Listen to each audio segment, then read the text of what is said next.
time for a wrestling related video, and I've been banging out the VHSs today because luckily for me a shop in my local town has reopened that sold a lot of old school wrestling VHSs, and this one I got for £4 and it was bloody awesome, really good, really made me more excited about wrestling than anything I see on like any current product.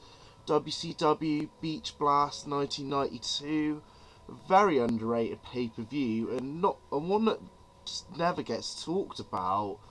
I'm not sure if this VHS version is clipped and there's less matches, but basically there was only 5 matches on here, as well as the stupid as hell bikini contest.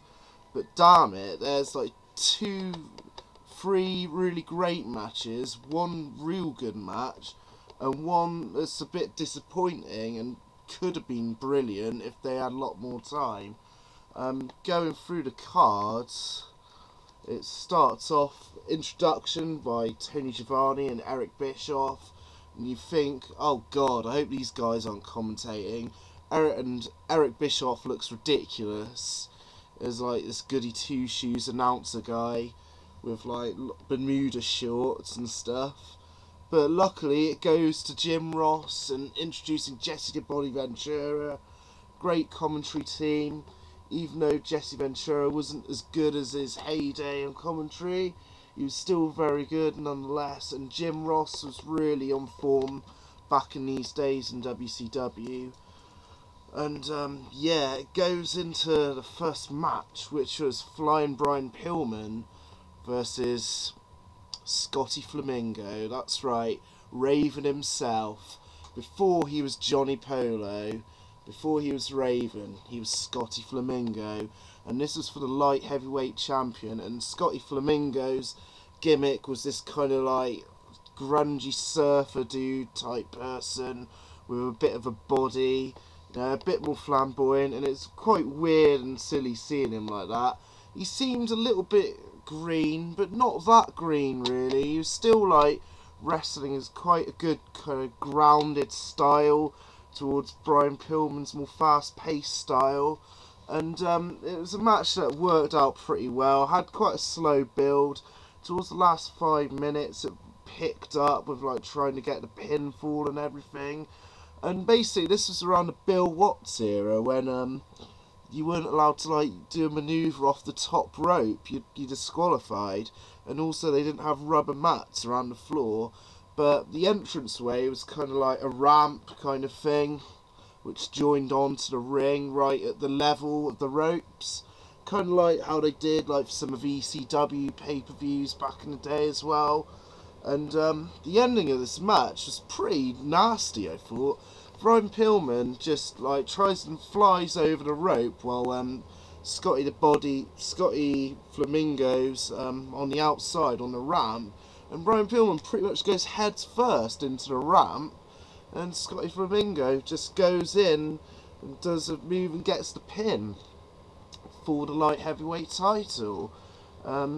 Pretty good match, I thought, definitely. And then, quite a surprise, it goes right into the world title match between Cactus Jack and Sting, and this was one of Mick Foley's best matches at this point. It was a great Falls Count Anywhere brawl. They just totally went at it for about 15 minutes. You know, Cactus Jack taking a lot of great bumps on the outside of unprotected mat. Had a like suplex done on him, and Sting was even taking risks too, like just totally flying into a guardrail and all that. And it was just quite a dramatic ending how Sting would like get a few chair shots on Jack and then like fly off with a big clothesline for a win. And it was a brilliant match. Like, check it out on YouTube. It's great, and it's kind of ahead of its time really when you think about it, because WWF didn't really do anything like that at the time, and of course ECW was, as Extreme Championship Wrestling, was about a few years later than this.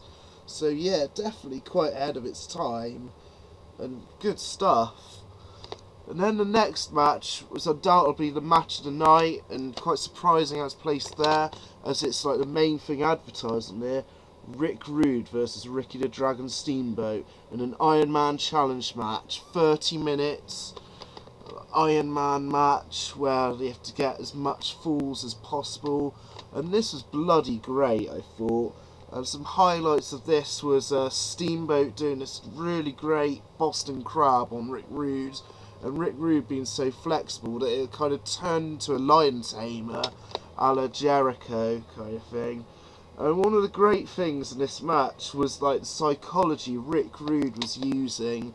When he got his first fall, he like did a knee right into Steamboat, then straight away did a Rude Awakening, got another pin. He tried to get as many pins as possible on Steamboat. He even sacrificed a fall by going off the top rope onto him. It was just great stuff. Really intense, like got the crowd very into it, and yeah, the ending was pretty good too. Like Steamboat, it was like 3 falls apiece, and Rick Rude had Steamboat in a sleeper, and literally Steamboat just went off the ropes and like pinned Rick Rude, so it's like Rude pinned himself, and that was the ending. Like about 30 seconds towards the end. Then after that, Rick Rude was trying as fast as possible to get a pinfall over Steamboat. He really made it seem important, like he needed to win this match. I think wrestlers these days could learn a hell of a lot off of Rick Rude and Rick Steamboat, obviously. But yeah, 2 brilliant workers. Steamboat won in the end, and that was a fine match, which probably should have been the main event, but still good anyway. In between all this, there was like this stupid bikini contest between Missy Hyatt and Medusa, which was introduced by Johnny B. Bad, and also had some shenanigans with Jesse Ventura.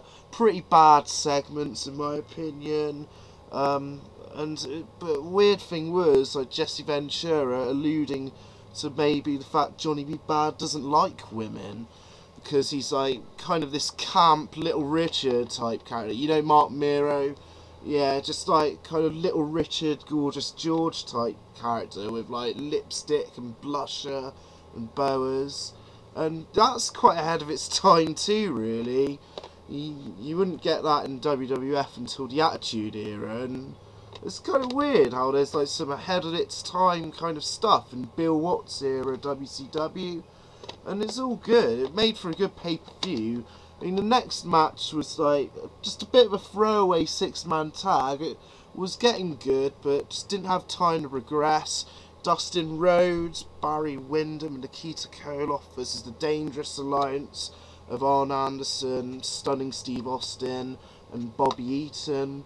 Had some good stuff in it, but just didn't last long enough for my liking. And the main evented was the Steiner brothers versus Terry Gordy and Dr. Death Steve Williams, who were 2 guys that were getting pushed quite heavily at the time, probably due to Bill Watts, really, and Jim Ross as well.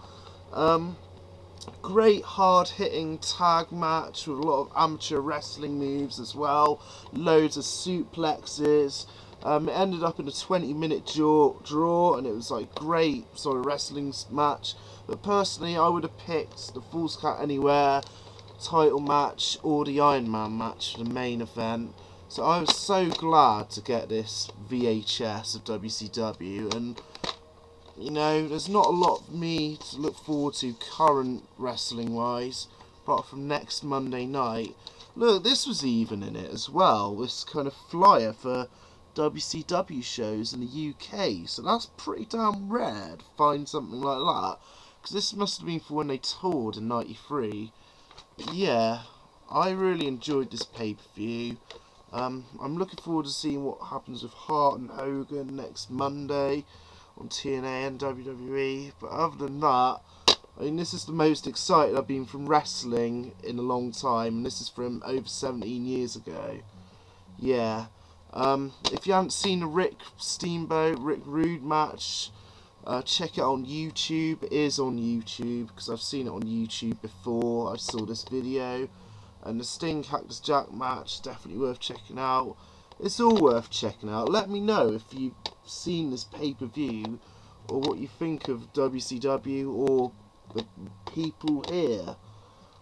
Cheers. That's a wrestling video right at you. There will be more at some point, I promise. Cheers.